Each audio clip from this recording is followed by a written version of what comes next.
Самое страшное для летчика – это когда в прожекторах находишься, потому что летчику ничего не бывает видно, кроме своего собственного самолета, даже и то не весь самолет. Я сперва заложила самолет в правое скольжение, потом левое скольжение, и такими эволюционными, и в спираль, и таким, потом в крутое пикирование, и таким образом нам удалось, повезло, короче говоря, удалось выйти из лучей прожекторов. Ну, потеряли, конечно, достаточно большую высоту. Осталось у нас примерно 800 метров высоты, как мне помнится.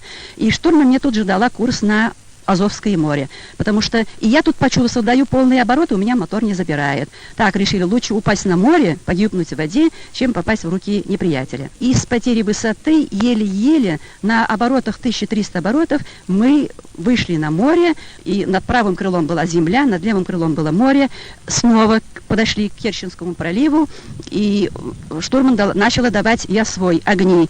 Мы получили ответный сигнал с земли, то есть точное нахождение той пятачка нужно было определить. И вот поэтому, значит, по этой красной ракете с земли мы буквально упали на этот пятачок. Ну, так были рады, и тут же остановилась, заглох мотор.